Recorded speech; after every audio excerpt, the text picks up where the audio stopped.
20 years after. Chapter 72. End of the port wine mystery. Grimaud waited till he heard the bolt grind in the lock, and when he was satisfied that he was alone, he slowly rose from his recumbent posture. "Ah," he said, wiping with his sleeve large drops of sweat from his forehead. "How lucky it was that Mousqueton was thirsty!" He made haste to pass out by the opening, still thinking himself in a dream. But the sight of the gunpowder in the tankard proved to him that his dream was a fatal nightmare. It may be imagined that D'Artagnan listened to these details with increasing interest. Before Grimaud had finished he rose without noise and putting his mouth to Aramis's ear, and at the same time touching him on the shoulder to prevent a sudden movement. "Chevalier," he said, "get up and don't make the least noise." Aramis awoke. D'Artagnan, pressing his hand, repeated his call. Aramis obeyed. "Athos is near you," said D'Artagnan. "Warn him as I have warned you." Aramis easily aroused Athos, whose sleep was light, like that of all persons of a finely organized constitution. But there was more difficulty in arousing Porthos. He was beginning to ask full explanation of that breaking in on his sleep, which was very annoying to him, when D'Artagnan, instead of explaining, closed his mouth with his hand. Then our Gascon, extending his arms, drew to him the heads of his three friends till they almost touched one another. "Friends," he said, "we must leave this craft at once or we are dead men." "Bah!" said Athos. "Are you still afraid? Do you know who is captain of this vessel?" "No." "Captain Groslow." The shudder of the three musketeers showed to D'Artagnan that his words began to make some impression on them. "Groslow," said Aramis. "The devil! Who is this Groslow?" asked Porthos. "I don't remember him." "Groslow is the man who broke Perry's head, and is now getting ready to break ours." Oh, and do you know who is his lieutenant?" "His lieutenant? There is none," said Athos. "They don't have lieutenants in a felucca manned by a crew of 4. "Yes, but Monsieur Groslow is not a captain of the ordinary kind. He has a lieutenant, and that lieutenant is Monsieur Mordaunt." This time the musketeers did more than shudder, they almost cried out. Those invincible men were subject to a mysterious and fatal influence which that name had over them. The mere sound of it filled them with terror. "What shall we do?" said Athos. "We must seize the felucca," said Aramis. "And kill him," said Porthos. "The felucca is mine," said D'Artagnan. "Those casks which I took for casks of port wine are filled with powder. When Mordaunt finds himself discovered he will destroy all friends and foes, and on my word he would be bad company in going either to heaven or to hell." "You have some plan, then?" asked Athos. "Yes." "What is it? Have you confidence in me?" "Give your orders," said the three musketeers. "Very well. Come this way." D'Artagnan went toward a very small, low window, just large enough to let a man through. He turned it gently on its hinges. "There," he said, "is our road." "The deuce! It is a very cold one, my dear friend," said Aramis. "Stay here if you like, but I warn you, 'twill be rather too warm presently. But we cannot swim to the shore. The longboat is yonder, lashed to the felucca. We will take possession of it and cut the cable. Come, my friends." "A moment's delay," said Athos. "Our servants." "Here we are," they cried.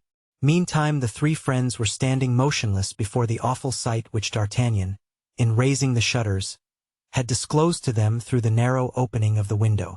Those who have once beheld such a spectacle know that there is nothing more solemn, more striking, than the raging sea, rolling, with its deafening roar, its dark billows beneath the pale light of a wintry moon. "Gracious heaven, we are hesitating," cried D'Artagnan. "If we hesitate, what will the servants do?" "I do not hesitate, you know," said Grimaud. "Sir," interposed Blaisois, "I warn you that I can only swim in rivers." "And I not at all," said Mousqueton. But D'Artagnan had now slipped through the window. "You have decided, friend?" said Athos. "Yes," the Gascon answered. "Athos, you, who are a perfect being, bid spirit triumph over body. Do you, Aramis, order the servants. Porthos, kill everyone who stands in your way. and after pressing the hand of Athos, D'Artagnan chose a moment when the ship rolled backward, so that he had only to plunge into the water, which was already up to his waist. Athos followed him before the felucca rose again on the waves. The cable which tied the boat to the vessel was then seen plainly rising out of the sea. D'Artagnan swam to it and held it, suspending himself by this rope, his head alone out of water. In 1 second Athos joined him. Then they saw, as the felucca turned, 2 other heads peeping, those of Aramis and Grimaud. "I am uneasy about Blaisois," said Athos. "He can, he says, only swim in rivers. When people can swim at all, they can swim anywhere. To the boat! To the boat! But Porthos, I do not see him. Porthos is coming. He swims like Leviathan." In fact, Porthos did not appear, for a scene, half tragedy and half comedy, had been performed by him with Mousqueton and Blaisois, who, frightened by the noise of the sea, by the whistling of the wind, by the sight of that dark water yawning like a gulf beneath them, shrank back instead of going forward. "Come, come," said Porthos. "Jump in." "But, monsieur," said Mousqueton, "I can't swim, let me stay here." "And me too, monsieur," said Blaisois.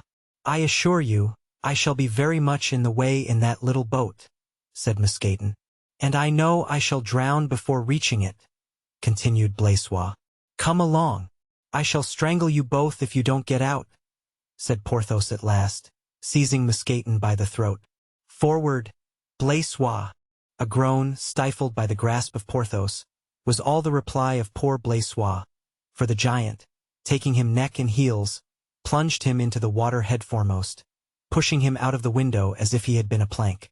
"Now, Mousqueton," he said, "I hope you don't mean to desert your master?" "Ah, sir," replied Mousqueton, his eyes filling with tears. "Why did you re-enter the army? We were all so happy in the Château de Pierrefonds."